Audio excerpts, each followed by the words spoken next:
Hammerfall avait déjà marqué un grand coup avec Glory to the Brave et a réitéré avec Legacy of Kings, un album encore plus poussé qui les a menés au Japon, en Europe, aux États-Unis en première partie de et en Amérique latine pour défendre leur second album qui a été un énorme succès et qui est encore aujourd'hui un des albums fondamentaux de la seconde vague du power metal. Le groupe finit donc cette énorme tournée en août 1999 et commence à prendre pas mal de repos, et d'ailleurs ils vont pas planifier de concert tout de suite, on va voir que la seconde moitié de 99 et toute l'année 2000, il y aura très peu de concerts, et il y aura surtout une phase de réflexion pour le prochain album, une phase d'adaptation du groupe, et pas mal de projets divers des musiciens qu'on va essayer de détailler au cours de cette vidéo. Après donc un Legacy of Kings qui reprenait les patterns de Glory to the Brave comme on l'a vu dans la vidéo précédente, et d'ailleurs je vous invite à aller regarder la playlist qui décrit l'ensemble de l'histoire d'Hammerfall des débuts du groupe jusqu'à donc Legacy of Kings et la tournée qui l'a suivi, le groupe va se dire bon et ben là ça va être notre troisième album, ça va être très compliqué de faire mieux que Legacy of Kings, donc il va peut-être falloir qu'on prenne des risques, et c'est ce qu'on va essayer de détailler dans cette vidéo.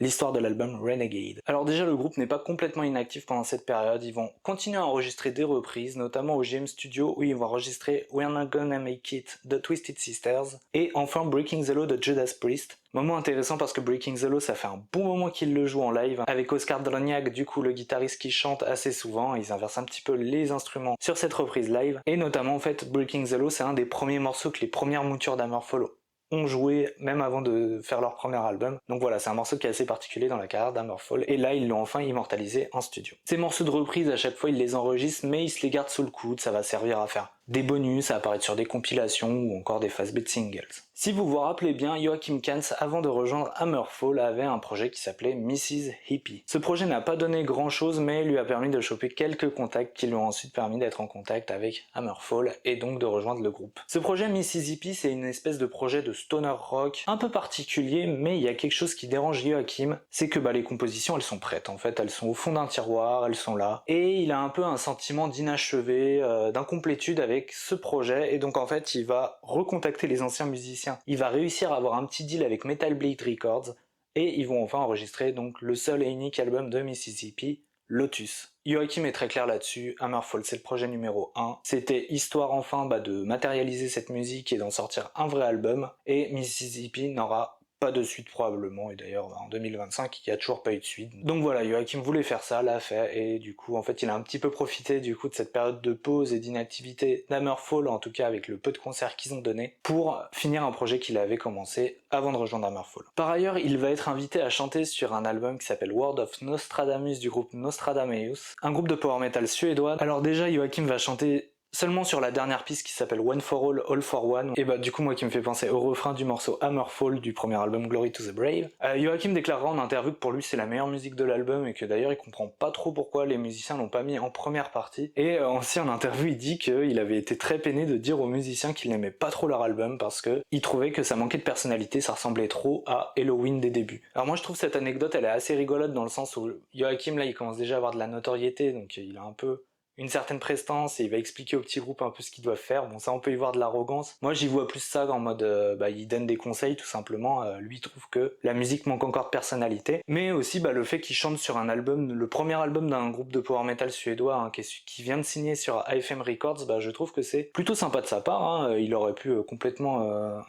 ignorer l'invitation mais il l'a fait. Alors je sais pas s'il y avait un deal spécialement entre Nuclear Blast et AFM Records, on sait que Hammerfall avait tourné avec Ed Guy qui était sur AFM Records, eux ils étaient sur Nuclear Blast, là du coup Joachim qui chante sur un album d'AFM Records. Je sais pas trop s'il y avait des accords entre les deux labels ou si c'était complètement libre de la part de Joachim de faire ça. En tout cas voilà, c'est une petite anecdote que j'ai trouvé sympa. Mais voilà, une fois que ces petits projets sont faits, on va se concentrer sur le prochain album en ce qui concerne Hammerfall, et là c'est là que ça devient intéressant parce que la réflexion du groupe elle est ainsi. On a fait Glory to the Brave, ça nous a propulsé. On a fait Legacy of Kings qui est pour nous le grand frère de Glory to the Brave, donc des compos plus poussés, on est des meilleurs musiciens, on a l'habitude de la scène, on a une meilleure production, on a plus de budget, donc on va faire quelque chose de meilleur. Et là pour le troisième album ils se disent c'est peu probable qu'on arrive à faire quelque chose de meilleur que Legacy of Kings, donc ce qu'il faut c'est changer un peu la direction. Et c'est là où le groupe va commencer à se dire bon on va tenter quelque chose sur l'album qui va suivre et on va voir de quelle manière ils vont s'y prendre. Alors déjà, dans un premier temps, je pense que c'est une volonté artistique de se dire bon bah va falloir qu'on change la recette, mais je pense qu'il y a aussi une volonté commerciale. Hammerfall voit dans ses concerts pas mal de gens qui ont leur âge environ, des gens un peu plus âgés qui sont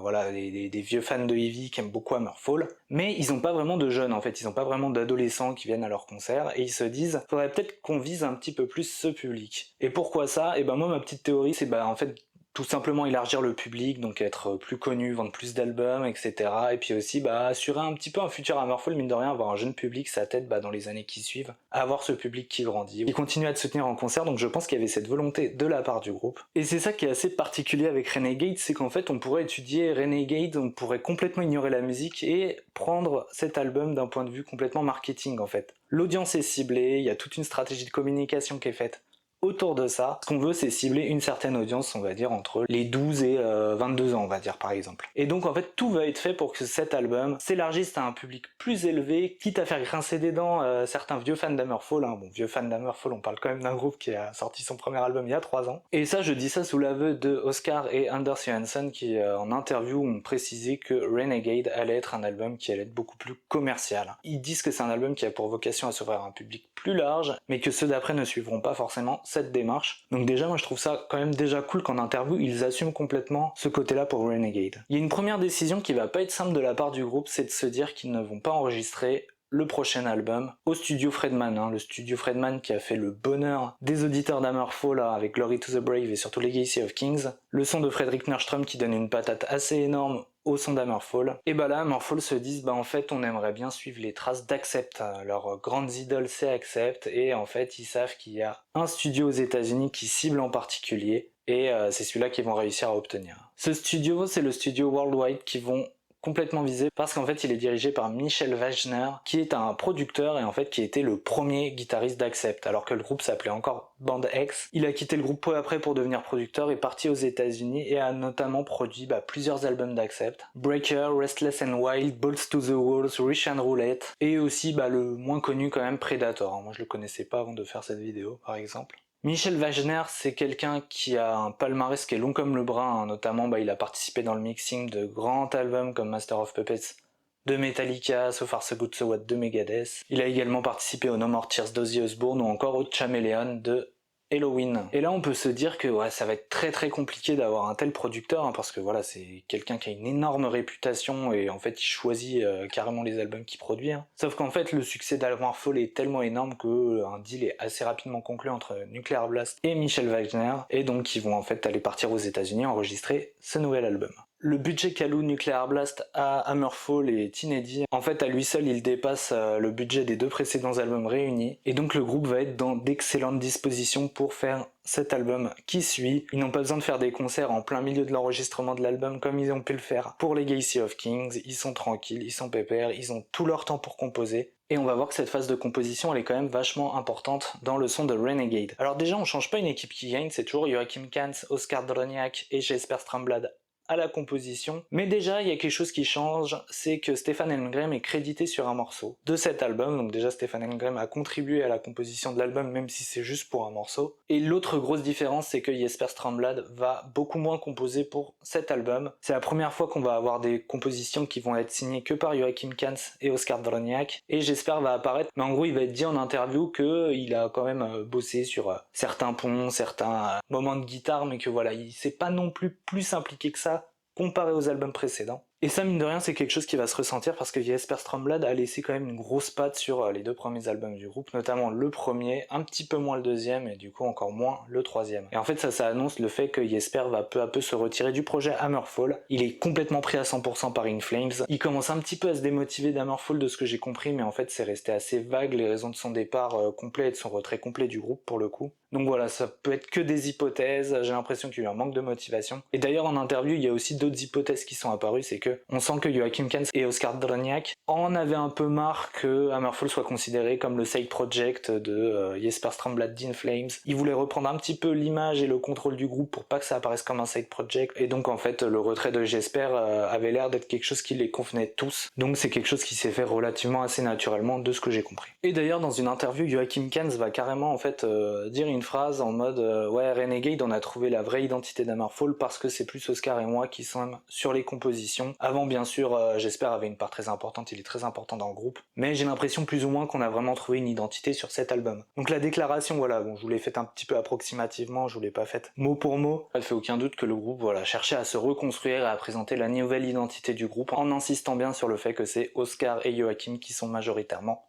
aux manettes. Alors dans la phase de composition, déjà il y a un premier changement qui est assez évident quand on regarde la tracklist de l'album, c'est qu'il n'y a pas de reprise cette fois. Le groupe a composé 10 pistes composées par Hammerfall. On n'a pas une reprise, on n'a pas une collaboration de Stormwitch en plein milieu. On a vraiment 10 titres qui sont composés par les membres d'Hammerfall. Parce qu'en soi, si on regarde sur Glory to the Brave, on avait 8 compositions originales du groupe plus une reprise. Et sur Legacy of Kings, on avait aussi 8 composition originale du groupe, Back to Back de Pretty Maze, la reprise, et donc At the End of the Rainbow, avec donc la collaboration de Andy Muck et donc le bassiste aussi, ça avec toute l'histoire juridique qu'il y a eu. N'hésitez pas à aller regarder la vidéo sur Legacy of Kings si vous voulez savoir un petit peu ce qui s'est passé à ce moment-là, c'était bizarre, mais en gros sur Renegade il y a vraiment 10 pistes originales faites par le groupe avec aucun compositeur extérieur. Comme je l'ai déjà dit, il va y avoir 3 morceaux qui vont être composés par la paire Joachim et Oscar, ce qui n'était jamais arrivé auparavant, Templars of Steel, A Legend Reborn et Destined for Glory. Et en fait ça on va expliquer un petit peu, mais en gros ces morceaux ils vont être composés par la suite, donc il y a une première phase de composition et il y en a une deuxième qui était assez importante que je vais expliciter. Mais en gros ce qu'il faut retenir c'est que du coup là on a vraiment la paire de compositeurs d'Hammerfall qui est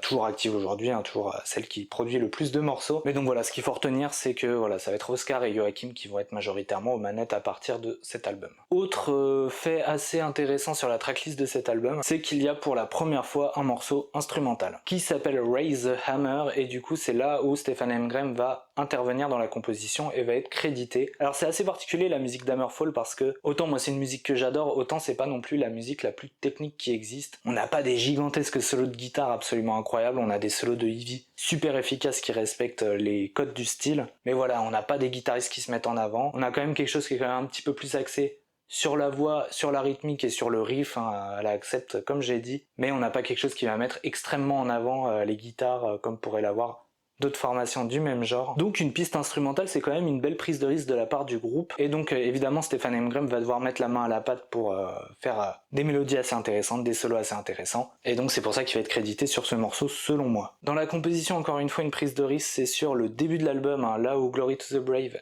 et Legacy of Kings avaient leur début The Dragon Lies Bleeding et Heeding the Call, et Renegade va commencer avec un morceau mid-tempo contrairement au speed mélodique qu'on avait sur les 2 albums précédents. On va avoir Templars of Steel, qui est d'ailleurs une super introduction et qui va d'ailleurs être l'introduction de tous les concerts qu'ils vont donner sur cette tournée de Renegade. En revanche, tout comme les 2 premiers albums, Oscar Droniak va se réserver une piste qui va composer lui tout seul, qui va écrire lui tout seul et donc qui va faire sans Joachim. Mais la grosse particularité c'est que cette piste ça va être une balade, voilà, c'est la première fois qu'Oscar Droniak compose une balade tout seul. Hein. On rappelle que les 2 premiers morceaux c'était Still Meet Still qui était un gros heavy et Stronger Than All, hein, donc voilà un peu une musique pour exprimer qu'il était en train de plier le marché musical, qu'il était très confiant. Là il fait Always Will Be, donc qui détonne complètement avec les 2 premiers morceaux qu'il a fait, donc encore une fois une différence de taille. Et d'ailleurs ce morceau Always Will Be ça sera la seule balade de l'album, là où les 2 albums précédents en avaient 2. Donc voilà, ça c'est autant de différences qu'on va trouver sur Renegade qui vont faire que c'est un album qui va être déjà bien différent des 2 précédents. Alors pour le coup j'ai pas autant d'anecdotes que les épisodes précédents parce que le groupe ne se souvient plus trop de la phase de composition. Oscar a un vague souvenir qu'il était dans une salle de répétition que Hammerfall partageait avec In Flames et qu'il était avec Jesper en train de jouer et qu'ils ont composé The Way of the Warrior. Et d'ailleurs en fait en plein milieu de ce morceau il y a une espèce de pont mélodique qui est très efficace. Oscar dira que ça c'est typiquement un truc que Jesper Stromlund aimait bien composer, et donc en fait ça se retrouve sur ce morceau. Pour le morceau Templars of Steel, c'est Joachim qui se souviendra qu'il était dans un vieux canapé en train d'écouter le morceau que jouait Oscar, et en fait il a eu un peu le mot Revolution qui est arrivé, du coup en fait il a fait une sorte de Revolution. En fait il raconte ça, il dit qu'il chantonnait une phrase qui voulait rien dire, mais du coup qu'il avait le mot Revolution qui sonnait super bien, et du coup il l'a gardé dans l'écriture finale du morceau. Templars of Steel, pour parler un peu de ce morceau, voilà, qui est l'introduction de l'album, et ben en fait les musiciens vont très vite se dire que ça va être le single de l'album. Ils aiment beaucoup le morceau, ils trouvent qu'il a une pêche d'enfer, ils vont d'ailleurs demander à leur ami Roger Johansson de faire une maquette de clip pour ce single, Et d'ailleurs, Roger Johansson, si vous vous rappelez bien, en fait, c'est celui qui avait accordé les guitares pour le concert qu'on peut entendre dans l'EP Heeding the Call. En fait, il s'était raté sur l'accordage des guitares, donc voilà. C'est petite anecdote rigolote, mais en fait, ils ont continué de travailler avec lui. À la base, lui, il devait accorder des guitares. Au final, il se retrouve à écrire des scénarios pour les clips d'Hammerfall, et d'ailleurs, ça leur a très bien réussi de faire confiance à Roger Johansson. On va voir ça par la suite. Après une première phase de composition, il va y avoir quelque chose d'assez particulier qui va se passer, c'est que Oscar Droniak et Joachim Kanz vont partir à Gran Canaria pour finaliser tous les morceaux, composer ceux qui manquent et donc finaliser l'album entre eux. Alors ça c'est assez particulier parce que du coup j'imagine que Jesper Strömblad devait partir en tournée, ou alors qu'en fait il s'est un petit peu lassé et que du coup il a dit bon moi je m'arrête là. Il a pris les crédits des choses qu'il avait composées et puis il a dit bon j'arrête ici. Je sais pas si ça s'est fait dans des mauvais termes, j'imagine que c'était plutôt en bons termes, vu qu'il n'y a jamais eu de gros drama autour de ça. Mais une chose est sûre, c'est que du coup il y a une grosse partie de la composition aussi qui a été faite à Gran Canaria entre les deux compères, et donc voilà, ils ont finalisé pas mal de morceaux, ils en ont composé des nouveaux, et notamment l'anecdote où Joachim est sur son canapé à chantonner Revolution, ça a été fait là-bas. Un autre élément qui est extrêmement important pour la composition de l'album, c'est qu'en fait en 97 sort une série qui s'appelle Renegades, une série que Oscar Droniak va adorer, et en fait ils vont complètement appeler leur album Renegade en s'inspirant de cette série, et d'ailleurs la plupart des paroles vont être inspirées de la série, mais également Joachim Kanz a une idée, c'est qu'en fait il aimerait bien parler du guerrier qu'on trouve sur les pochettes d'Hammerfall, donc peinte par Andreas Marschall, et en fait il aimerait un petit peu lui raconter un petit peu son histoire, comment il est devenu un guerrier. Il dit que ça va pas être un album concept, mais voilà, il y aura des pistes de réflexion pour comprendre un peu qu'est-ce qui a fait que ce chevalier en armure est devenu ce gros chevalier en armure qu'on voit sur les pochettes. Tout se passe assez vite mine de rien, le groupe est vraiment tranquille, ils ont un seul concert à faire en 2000, donc il y a vraiment rien qui presse. Ils vont aller aux États-Unis, ils vont avoir 8 semaines pour enregistrer l'album. Énormément de temps. Ils vont raconter que c'était assez marrant là-bas, ils ont plutôt fait la fête. Joachim Kanz parle de ça en interview, il se souvient que c'était quand même assez bonne ambiance. Ils donnaient aussi une interview, d'ailleurs, ils se sont rappelés de ça parce qu'il y a une interview où en fait, alors de ce que dit Joachim, en fait c'était un peu bourré quoi, et en fait ils sont arrivés, ils devaient parler à une radio, et en fait ils arrêtaient pas d'utiliser le mot fuck. Et du coup à la radio ils se sont commencés à s'énerver en mode non mais vous pouvez absolument pas dire ça à la radio, enfin c'est interdit, etc. Et du coup en fait ils ont dit mais est-ce qu'on a le droit de dire le mot intercourse, hein. En gros intercourse ça veut dire genre coi quoi, c'est une manière de dire fuck mais de manière hyper polie, hyper formelle quoi, et donc en fait du coup leur jeu quand ils étaient un peu alcoolisés à faire cette interview c'était de remplacer à chaque fois qu'ils voulaient dire fuck par intercourse, et voilà ils ont fait toute l'interview comme ça. Les gars pour les 20 ans de Renegades ils ont rappelé ça, ils étaient encore en train de rigoler en racontant cette anecdote. Voilà, bon c'était une petite anecdote à la con. Il y a quelque chose qui va se passer pendant l'enregistrement, c'est qu'en fait ils vont enfin finaliser le morceau qu'ils avaient prévu qui s'appelle Renegade, et en fait en entendant la version finale du morceau Renegade ils vont se dire mais le morceau est vraiment cool en fait, on s'en était pas trop rendu compte, mais là en entendant le rendu final on est en train de se dire mais il est vraiment chouette ce morceau, et donc ils vont se dire il faut que ce soit le single de l'album, et du coup en fait ce qu'ils vont faire c'est qu'ils vont appeler Roger Johansson, ils vont lui dire ouais tu te souviens on voulait faire comme single Templars of Steel, et en fait on a changé d'avis, on voudrait faire Renegade, est-ce que tu pourrais nous réécrire un script rapidement, t'énerve pas s'il te plaît. Roger Johansson en apprenant ça n'est pas du tout content évidemment parce que le script qu'il avait écrit pour Templars of Steel ne convient pas du tout au morceau Renegade, et donc il va se remettre au travail et pondre un nouveau script. Autre fait assez intéressant dans l'enregistrement de l'album, c'est que Anders Johansson et Magnus Rosen vont arriver en avion, vont enregistrer leur partie et vont repartir directement. Là où en fait Joachim Kanz et Oscar Droniak vont rester tout au long des 8 semaines pour accompagner Michel Wagner au niveau du mix. Et il y a quelqu'un d'autre qui va rester, c'est Stefan Helmgren. Du coup, en fait, moi voilà, je vois ça un petit peu comme ça dans le sens où voilà, le groupe a ces deux têtes qui vont composer, qui vont faire les interviews, qui vont prendre les décisions concernant l'avenir du groupe, les décisions artistiques, etc. On a de l'autre côté la session rythmique, donc les deux potes, Anders Johansson et Magnus Rosen, qui eux sont un peu plus en retrait, font le boulot, voilà, ont d'autres projets à côté que je vais essayer d'expliquer un petit peu après. Et on a Stefan Helmgren qui, mine de rien, essaye de prendre un petit peu plus d'importance dans le groupe, en accompagnant Joachim et Oscar. Il sait qu'aussi avec l'absence de Jesper il aura peut-être plus d'importance à prendre dans le groupe par la suite, ça on le verra si oui ou non. Et donc le fait qu'il reste avec Oscar et Joachim, pour moi ça montre quand même un groupe qui voilà est un petit peu séparé en deux, mais voilà en fait ça se passe très souvent dans ce genre de groupe, donc rien d'alarmant pour le moment, mais voilà je trouve que c'était une petite anecdote qui valait le coup d'être mentionnée. Une autre anecdote qui est rigolote c'est leur rapport avec Accept, parce qu'en fait déjà ils ont déjà rencontré Udo Dirschneider, Magnus Rosen a déjà joué avec Kirk Fischer, donc voilà ils connaissent déjà quelques membres d'Accept. Accept, et donc là en fait ils vont rencontrer Michel Wagner, donc comme j'ai dit, qui avait créé Accept avec Udo Dirkschneider au tout début d'Accept, quand le groupe s'appelait encore Band X, et donc en fait ils vont rencontrer Wolf Hoffman, qui est donc le guitariste emblématique d'Accept, qui l'est toujours aujourd'hui, parce qu'en fait ce Wolf Hoffman, avec les royalties de tous ses albums, il s'est acheté une propriété dans le Tennessee justement, et dans cette propriété il y a le studio d'enregistrement. Donc Oscar raconte que c'était assez fréquent de regarder par la fenêtre et de voir Wolf Hoffman en train de promener son chien par exemple. Il a dit que quand ils l'ont rencontré pour la première fois, ils avaient le cœur qui battait à 200 à l'heure, ils étaient hyper impressionnés vu que c'était un de leurs héros d'enfance, et ils ont dit qu'ils avaient ressenti la même chose quand ils ont rencontré Udo Dirkschneider. Ils ont raconté que du coup l'entente entre les musiciens était plutôt cool, et d'ailleurs ils ont demandé à Accept, mais en fait c'est qui Daffy, parce qu'en fait il y a un certain Daffy qui est crédité sur certains morceaux d'Accept et ils savaient pas qui c'était, et donc Wolf Hoffman leur a expliqué que c'était Gaby Hoffman, sa femme, qui était donc épouse du guitariste et manager d'Accept exactement, et elle a pris part à 2-3 petits trucs dans la composition d'Accept, donc ça c'était une anecdote qu'ils ignoraient et qu'ils ont appris de la bouche directement de Wolf Hoffman. Donc le groupe reste entre avril et juin aux États-Unis, et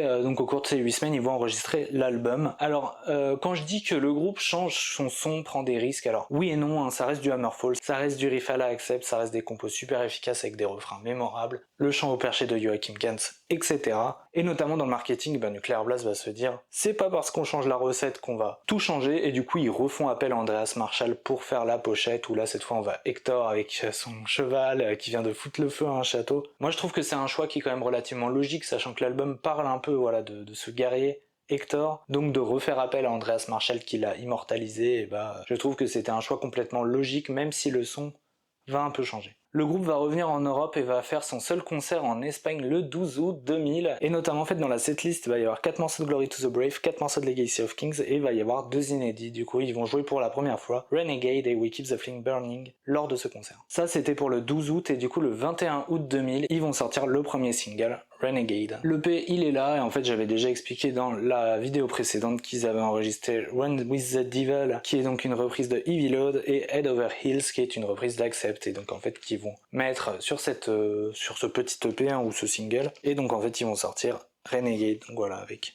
Anders Johansson qui est crédité là. Voilà, les autres Magnus Rosen, Stefan Emgren, Oscar Doloniak et Joachim Kans. Et du coup ce single va être accompagné du clip de Renegade, et donc là les membres du groupe vont expliquer que ça a énormément contribué au succès de l'album, parce qu'en fait ils ont un clip qui est vraiment cool. Roger Johnson, il a imaginé une histoire où en fait on voit des jeunes qui s'introduisent dans une espèce de bâtiment désaffecté. En fait, ils réveillent une espèce de monstre qui était gardé en cage. Et en fait, les membres du groupe arrivent, ils vont envoyer des éclairs électriques au monstre. Il y a Oscar qui va avoir un gros marteau dans le clip et tout. C'est assez bien foutu. Je pense que pour l'époque, moi, si j'avais vu ce clip quand j'étais encore très très jeune, mais quelques années après, je pense que j'aurais adoré ce clip. Je trouve qu'il était vachement cool. Alors aujourd'hui, voilà, je pense qu'il serait complètement ringard, mais c'est quand même un clip qui, je pense, a fait vraiment mouche, et il a été un énorme succès, à tel point qu'il s'est ici 89e au chart allemand et 17e au chart suédois. Et en fait ce que raconte le groupe, c'est que dans les charts des singles tu peux pas rester plus de 3 semaines, et en fait eux ils sont restés 3 semaines dans les charts. Et en fait au même moment il y a Iron Maiden qui a sorti son Brave New World, et du coup le single de Iron Maiden est également resté 3 semaines, ce qui fait que pendant 6 semaines consécutives on a eu du heavy metal dans les charts des singles. Et Hammerfall parle de ça en disant que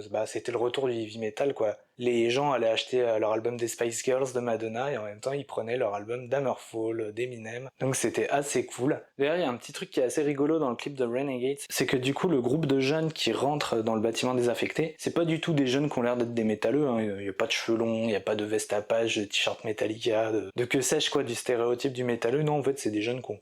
les cheveux courts, qui ressemblent à n'importe qui en fait, et pour que celui qui regarde le clip puisse s'identifier, en fait c'est un peu n'importe qui quoi, c'est pas forcément un fan de heavy metal, et donc ça se voyait que le groupe essayait d'aller vers un public plus large, comme j'ai dit au début de cette vidéo, et je pense que ça c'est un petit détail qui montre que ouais ils vont dans cette direction. Le 9 octobre 2000 va enfin sortir l'album, et donc il y aura une release party quelques jours avant, tout comme il l'avait fait pour les 2 précédents albums. Il n'y a pas vraiment d'anecdote qui est ressortie de cette release party, si ce n'est que le groupe est arrivé en moto en fait. Ils arrivent en moto à leur release party, d'ailleurs ils se baladent en moto dans le clip de Renegade. En fait ils se donnent un petit côté biker à la Judas Priest, même si bon ils ont pas trop non plus envie d'être comparés. Mais voilà, en tout cas le groupe essaye un petit peu de se donner cette image. Donc l'album sort, et voilà, on va un peu parler de l'éléphant au milieu de la pièce, c'est le morceau Renegade qui va être un énorme succès. Donc comme j'ai dit, le clip a super bien fonctionné, et en fait ce morceau a un tel succès que le groupe va le jouer à tous les concerts quasiment qui ont suivi la sortie de cet album. Donc c'est un gros classique, très dur d'imaginer un concert d'Hammerfall sans le morceau Renegade, qui a un refrain qui te rentre en tête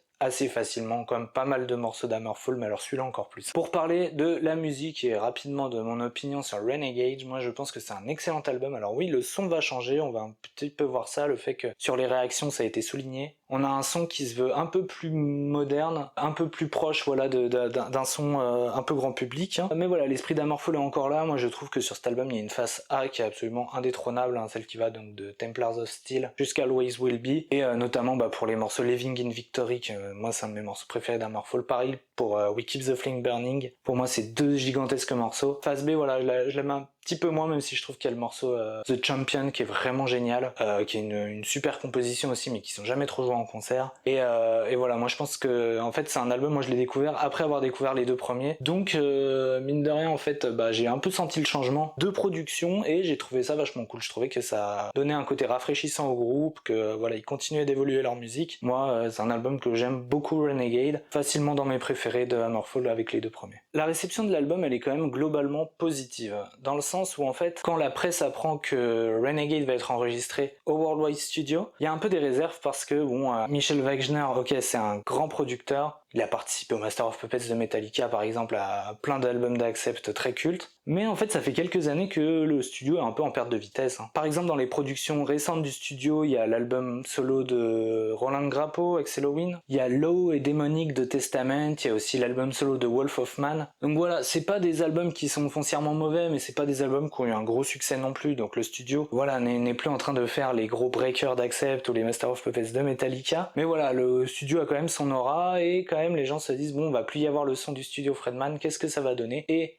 quand l'album sort, il est reçu quand même très positivement. Les gens ressentent le changement de production, mais disent que la musique est quand même excellente. Il y a donc deux écoles qui vont se créer, ceux qui regrettent le studio Fredman en disant que le groupe là est en train de changer de direction, en plus j'espère est en train de partir du groupe, donc il y a un peu panique à bord, en mode le groupe est en train de se vendre, en train de devenir commercial, c'est terrible. Et donc du coup il y a une nouvelle école qui se crée, ceux qui découvrent Hammerfall avec Renegade, et ils sont plutôt conquis par cet album. Hein. Lors d'un anniversaire de Renegade, j'ai vu le post Facebook d'Hammerfall et il y a pas mal de gens qui disaient qu'ils avaient découvert le groupe avec cet album, donc c'est quand même un album qui a complètement en fait rempli sa part du marché. Ils avaient un objectif d'élargir leur audience et de cibler les plus jeunes, et en fait ce que raconte Hammerfall, c'est qu'après la sortie de cet album dans les concerts, ils voyaient qu'il y avait de plus en plus d'adolescents dans le public, et donc en fait ils avaient complètement rempli leur objectif marketing. Alors artistiquement, moi je dirais quand même que ça reste un excellent album.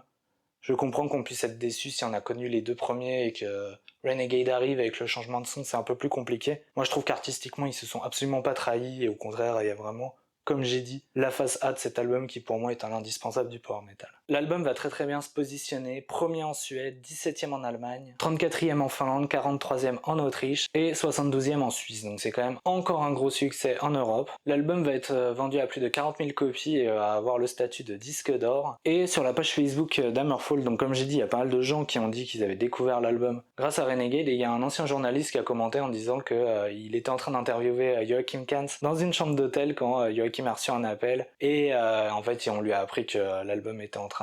de se positionner super haut dans les charts, donc ils étaient en train d'être au coude à coude avec des artistes comme Eminem et tout, donc voilà, ce journaliste a commenté ça sur le Facebook, je vous mettrai le screen je pense. Et d'ailleurs sur le même post il y a quelqu'un qui va commenter que lors des X Games, donc qui est une sorte de ce que j'ai compris de compétition de sports extrêmes, hein, où notamment il y a des compétitions de skateboard où il faut faire des figures qui sont assez techniques et assez dangereuses. Il y a donc un athlète de skate qui est rentré et qui a fait sa prestation sur le morceau Living in Victory de Hammerfall, donc ça aussi ça a été mis dans les commentaires Facebook, et le groupe a réagi en disant ah ouais, on savait pas du tout, c'est vraiment cool comme anecdote. Moi ça m'étonne pas que des sportifs professionnels mettent du power metal pour s'entraîner, pour faire leurs prestations, parce que c'est vrai que le power metal c'est une musique qui est vachement motivante, qui aide à se dépasser. Je comprends complètement qu'il y en a qui l'incluent dans leur routine de travail ou dans leur compétition. Après la sortie de cet album également, en Suède à Stockholm, ils vont être dans un hôtel avec Bruce Dickinson d'Iron Maiden qui avaient fait leur grand retour avec Brave New World, et donc il y a Joachim Kans et Bruce Dickinson qui se font interviewer, et l'intervieweur demande à Bruce Dickinson quel conseil donnerais-tu à Hammerfall pour qu'il puisse rencontrer le succès, et Bruce Dickinson répondra que la question est stupide, il va pas leur conseiller comment rencontrer le succès si en fait ils ont déjà du succès, ils sont déjà dans les charts, donc pourquoi en fait leur donner des conseils s'ils font déjà tout très bien. Donc ça c'est une petite anecdote que Joachim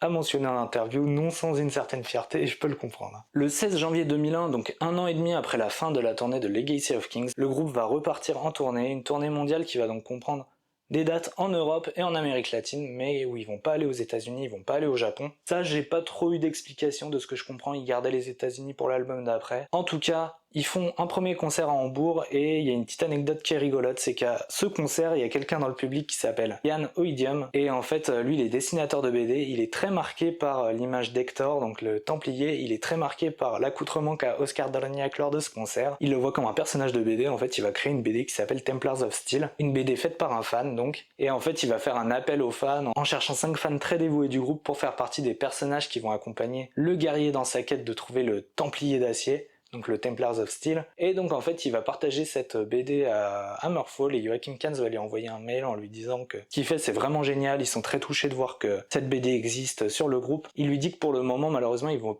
pas pouvoir le soutenir plus que ça, mais que avec les projets qui arrivent d'Hammerfall et que si lui continue à bosser, à fournir un travail de qualité, qu'ils pourront probablement faire quelque chose ensemble et c'est ce qui va se passer par la suite. Je raconterai ça sur la vidéo sur Crimson Thunder, mais du coup voilà, cette petite anecdote c'est que dès le premier concert du coup il y a un fan qui a créé une œuvre de BD autour d'Hammerfall, donc ça vaut la peine d'être raconté parce que c'est pas commun dans le heavy metal. Cette tournée va s'appeler le Renegade World Tour et donc comme j'ai dit va avoir lieu en Europe et en Amérique latine majoritairement. Il y a quelque chose qui est assez particulier dans les concerts, c'est qu'en fait ils ont essayé de faire une sorte de château sur scène pour refaire un peu le décor de la pochette de Renegade, et notamment en fait il y a un concert au Wacken qui va être assez important parce que du coup il a été filmé, il est visible sur internet, et notamment en fait on voit l'introduction Templars of Steel au début, où en fait on entend la guitare, puis après la deuxième guitare qui arrive, la basse, la batterie, etc. En fait il y a un pont-levis qui se baisse, du coup les musiciens rentrent sur scène comme ça et commencent le show avec Templars of Steel, donc ça c'est assez intéressant, et du coup ils avaient opté pour ce décor pour faire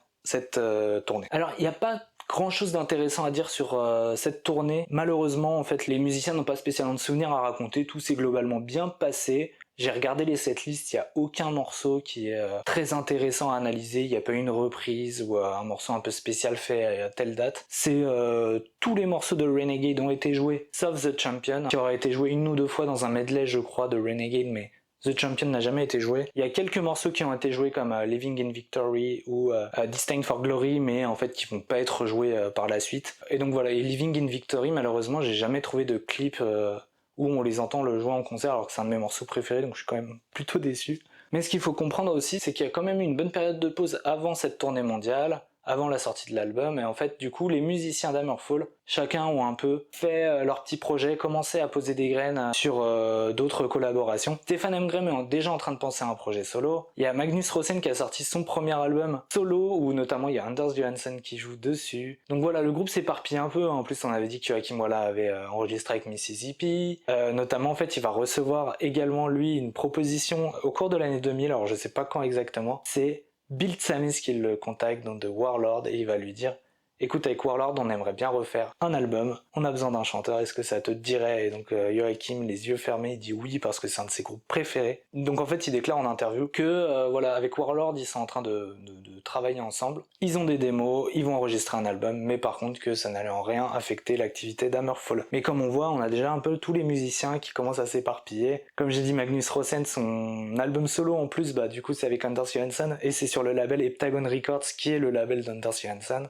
Donc voilà, déjà eux deux ils sont en train de faire du business ensemble, on rappelle que c'est Magnus qui a fait venir Anders. Ils ont potentiellement envie aussi d'avoir un peu plus de créativité, étant donné qu'ils ne sont pas impliqués dans la composition dans Hammerfall. C'est un peu dans ce contexte-là qu'Hammerfall a donc fait cette tournée Renegade. Comme j'ai dit, tout s'est bien passé, le groupe commence à être vraiment bien rodé, à être très professionnel, à enchaîner les dates, à faire les concerts à la perfection. On voit d'ailleurs que sur certains lives, il y a des systèmes pyrotechniques qui font que là voilà, les musiciens il faut qu'ils soient millimétrés parce que si tu fais un pas de trop tu te fais brûler le visage, donc en fait les shows commencent à être bien millimétrés également. Le groupe commence peu à peu à atteindre un autre niveau et Renegade, son succès va y contribuer évidemment. Le 9 avril 2001, le groupe va opter pour ressortir un single, donc ça va être Always Will Be, la balade de l'album. Le single est ici, donc là on voit les membres du groupe du coup, tout comme l'avait été le premier single Glory to the Brave. Donc là on a Always Will Be, on a The Fallen One du coup de Legacy of Kings, donc on a deux ballades du groupe qui sont un peu émouvantes, Always Will Be en version acoustique et la reprise de Breaking the Law qu'ils avaient faite entre 99 et 2000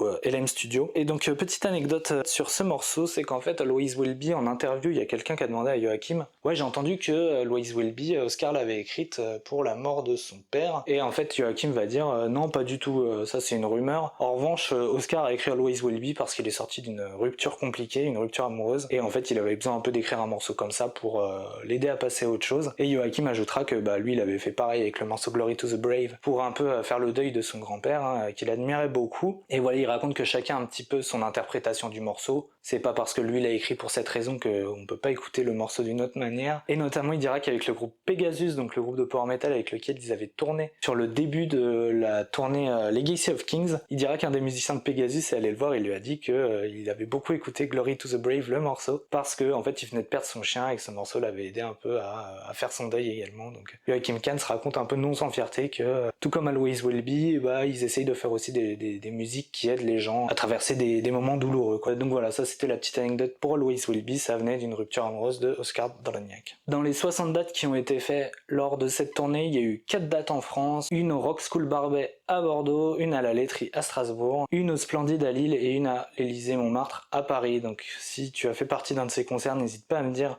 dans les commentaires comment c'était, je pense que ça devait être génial. Mais voilà, ça serait cool d'avoir ton point de vue là-dessus. Donc voilà, n'hésitez pas à regarder en commentaire, souvent il y a des gens qui ont connu ces tournées-là qui n'hésitent pas à témoigner dessus, donc c'est super intéressant en complément de cette vidéo d'aller voir. Moi évidemment j'avais 2 ans donc je pouvais pas trop y participer encore, donc voilà, ceux qui ont participé n'hésitez pas. Enfin, une autre chose qui est assez rigolote sur les setlists qui sont faites, c'est que c'est plutôt les morceaux qui sont co-composés par Oscar Doloniak et Joachim Kahn qui sont mis en avant par rapport à ceux où j'espère être impliqué, qui montrent encore une fois la volonté du groupe de réaffirmer sa nouvelle identité de construction autour de ces 2 compositeurs. Donc également, comme j'avais dit, le 4 août, le groupe va faire son fameux concert au Wacken, toujours un énorme public, et je reprécise cette date parce qu'encore une fois il y a une vidéo de ce concert qui existe sur YouTube et d'ailleurs qui est super, et également en fait sur une interview que j'ai écoutée après, il raconte que c'est après ce concert là que le groupe va commencer la phase de composition de Crimson Thunder, donc le 4e album, qu'on verra sur une prochaine vidéo. Mais du coup voilà, ils disent que c'est après le Wacken, après ils ont encore fait une date et après du coup la tournée c'est complètement terminée. Donc voilà, je vais vous mettre un peu la setlist on va dire moyenne qu'il y avait donc dans cette année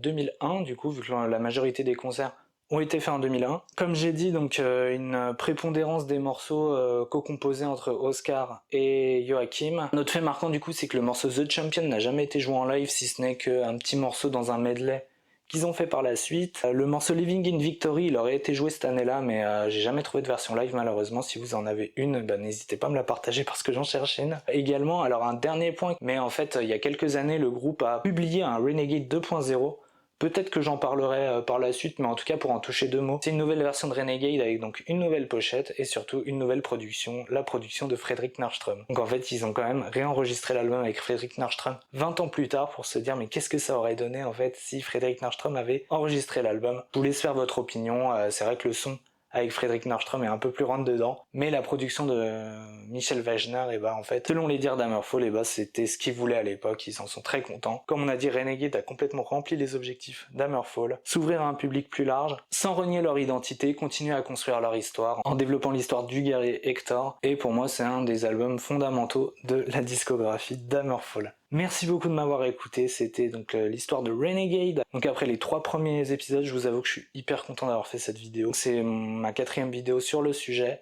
Ça avance petit à petit, on va enfin réussir à arriver sur les albums, voilà, Crimson Thunder, et après pour moi, quand on va arriver vers Chapter 5, ça va être des albums qui vont être un peu plus compliqués à décortiquer parce qu'il y a un peu moins de retour, le groupe est encore plus dans son rythme de croisière, mais là je trouve que c'était super intéressant déjà pour un 3e album, d'essayer de comprendre la démarche marketing du groupe. Merci beaucoup de m'avoir écouté, et puis à bientôt, et surtout n'hésitez pas à me dire ce que vous avez pensé de cette vidéo dans les commentaires, et on se dit à la prochaine, allez ciao.